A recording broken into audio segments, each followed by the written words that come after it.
President Joe Biden today is planning to announce that he's taking executive actions to tighten gun restrictions. One of those actions will be aimed at so-called ghost guns. So people right now are allowed to buy kits that contain the components to build guns in as little as 30 minutes. These are called ghost guns because they don't have serial numbers, so they can't actually be traced by police. But other than that, the president's hands are more or less tied when it comes to his authority to address gun control. With me now is Bloomberg Chief Washington Correspondent Kevin Cirilli, also Paul Barrett, Deputy Director for the NYU Stern Business Center for Business and Human Rights. Kevin, Paul, thank you so much for joining me on this. Kevin, I want to start with you. How does Biden plan to actually get anything done when it comes to gun control? I mean, do these executive actions actually have any meaning? Yes, they do. 3 points that I would make here quickly. First and foremost, in terms of the executive orders that he is able to take regarding this issue, it's going to be incremental change. However, we should note that that incremental change continues to build momentum amongst swing voters and the political community, especially as an issue that is driving people at the voting booth in midterms and presidential cycles. Secondly, there are areas of compromise, and with the Democrats having a slight advantage in the Senate, someone like Senator Joe Manchin, he was at the crossroads following the horrific massacre in Newtown several years ago, where he worked across the aisle with Senator Pat Toomey, an ultra-conservative Republican from Pennsylvania, mind you. Now, that proposal ultimately didn't get signed into law by now former President Obama because it was blocked in Congress, but it really does lay a blueprint for potential advocacy pathways in the future. And then thirdly and finally is that the political landscape now, Tim, is so different than it was following other mass shootings that have happened. The NRA is going through a lot of financial turmoil, Bankruptcy. a lot of bankruptcy. And so, you know, that can't be lost in the impact that the NRA had previously in previous policy debates. But it's a different landscape now. Paul, come on in here, because this is a different landscape, but at the same time, President Biden was vice president when the Sandy Hook shootings happened. And we know that one of President Obama's biggest regrets was that he wasn't actually able to push through any meaningful legislation when it comes to gun control in the U.S. Is this time different? Will the president be able to get anything done? I don't think the president will be able to get significant legislation passed with the current balance of power in Congress, particularly in the Senate. The steps he's taking unilaterally through the Justice Department, I think are worth paying attention to, but I would dissent slightly and say that I think they're pretty marginal. Ghost guns, good to regulate them, stop the proliferation of them, but they are not central to our crime problem, our suicide problem, or our school shooting problem. Regulating more aggressively braces that are sold that can transform a pistol into more of a short-barreled rifle, again, that comes up from time to time. The shooter in Colorado had one of these devices, and it makes the weapon more stable and easier to fire.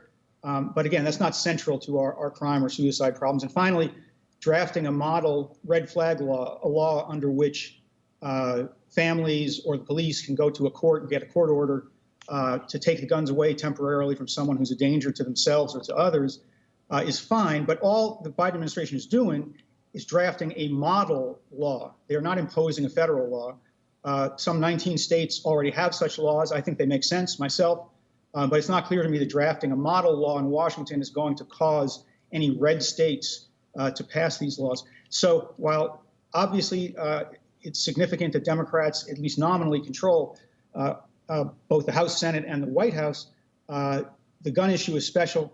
And the final point, the NRA's internal troubles are noteworthy, but the NRA's real strength is not its central office activities. Its real strength is its constituents around the country who come out and push Republicans in Congress to move to the right on the gun issue. And those Republicans throughout the country are still, Paul, you think, passionate about the issue despite the dysfunction at the NRA? Like they're still powerful? I think those Republicans are passionate about keeping their jobs. I don't know how passionate they are about the issue, but they're worried about being primaried from the right. And gun rights activists put together a credible threat in many districts in red states. And that is what makes it so difficult for gun legislation to be passed. It's not Wayne LaPierre's fulminations from headquarters. It's local activists. Kevin, what do you make of that, of the political wins in 2021 right now? You know, the fact is that the Washington is absolutely divided when it comes to this and so many other issues. Is there political will for Republicans and Democrats to work together on this, or is the NRA, as Paul has been saying, too powerful still? Well, I disagree with Paul in the sense that I think that incremental change is the way to bring about a larger scale change. And so anything that is able to be done, whether it's former President Trump chipping away at even a sliver, and hardly by no means did he have an overhaul of gun reform laws, but chipping away at gun locks and whatnot, or this current president utilizing executive orders. I mean, that's how you bring about broader change. Secondly, I would say, look, in traveling all around the country and interviewing countless and hundreds of supporters of former President Trump's, I mean, I think that there is a misrepresentation, quite frankly, of veterans who have served in the military and their feelings on the safety and security that they feel that they deserve to have a gun for their own protection after serving their country. I think that there is a mental health component of this in terms of safety. And I think that the NRA is the driving force behind activating the grassroots community around the country. And so I think, candidly, you know, that's really the direction of where things stand right now. Paul, your response to Kevin, how do things stand? Yeah, I guess we'll just have to agree to disagree. It's okay, my friend. It's okay. It's okay with me, too. Yeah, as I said, I don't want to repeat myself too much, but the NRA's true power has always been misunderstood, particularly among liberals. Its ability to influence politicians is really kind of at the district level. It is not congressional testimony. It's not going up to Capitol Hill and threatening people directly.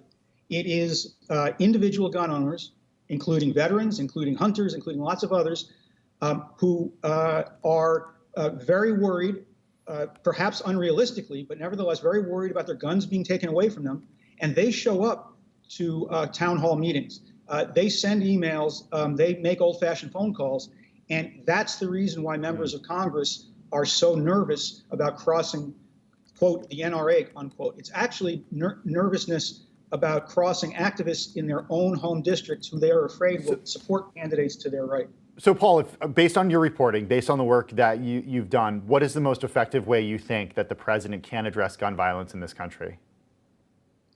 If he wants to put legislation through Congress, he's got to defy the odds and work for Democratic victories in 2022 that create enough of a Democratic majority in the Senate to overcome a filibuster. Old-fashioned politics. He could also give speeches and use the bully pulpit to raise the visibility of this issue, which I do think is potentially significant. And I personally, I don't think there's any problem with the executive orders that he's put through, but I see those as mostly symbolic.